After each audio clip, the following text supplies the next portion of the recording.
Hello, bachcho. Let's read out the questions. Questions is a parallel plate capacitor. Capacitance C is charged. The battery voltage of V. The battery is disconnected and uncharged.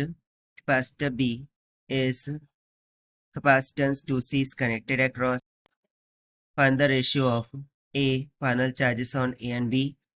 B. Total energy is stored in A and B finally, and the stored in A initially. So अब हमसे बोला जा रहा है कि इस तरीके से एक पैरेलल प्लेट कैपेसिटर है ए, उसको initially across the voltage V connect किया जाता है एंड चार्ज किया जाता है up to the potential.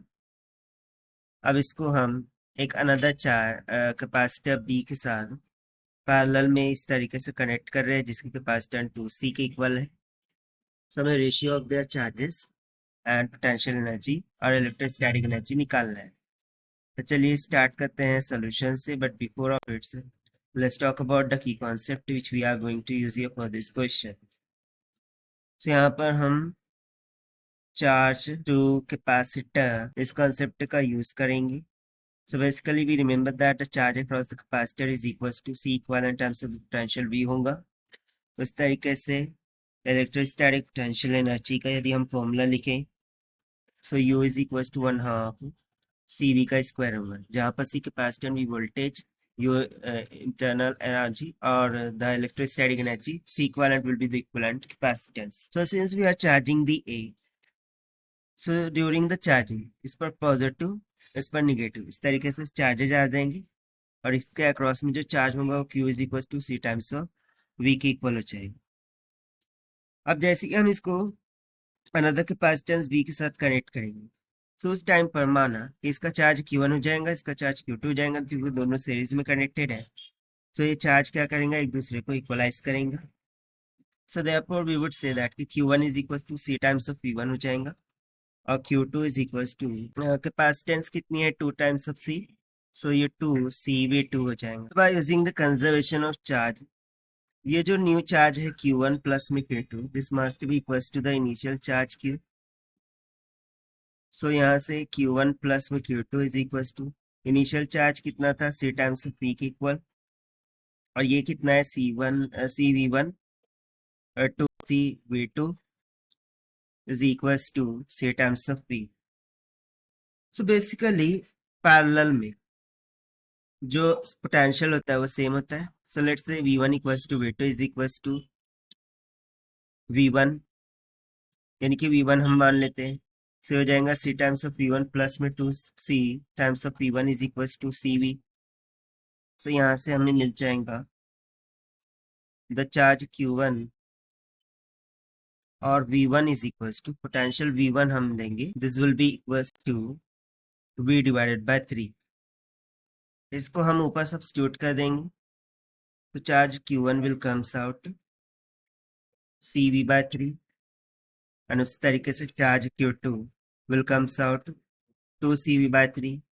But हमसे तो रेशियो पूछा था according to A part, so Q1 by Q2 this will comes out equals to CV by 3 divided by 2 CV by 3, CV by 3, CV by 3 cancel, the ratio of that charge will comes out equals to 1 by 2.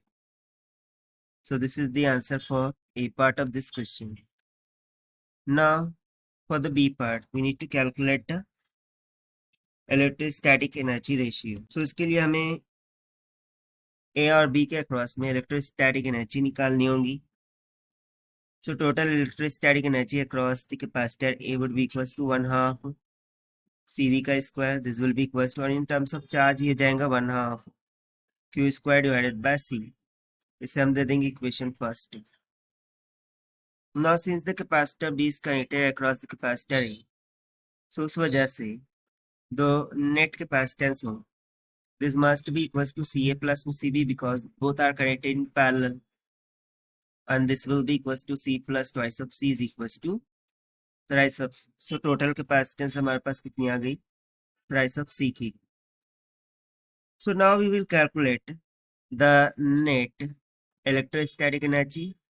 This will be equals to 1/2 Q square divided by C net. So this will be equals to 1/2 Q का square divided by thrice of C, so 3 two ज़ा कितना हो जाएगा 6, so this will comes about 1 by, और या फिर हम 1/3 common कर लें और यहाँ पर लिख दे 1/2 क्यू स्क्वायर बाय सी।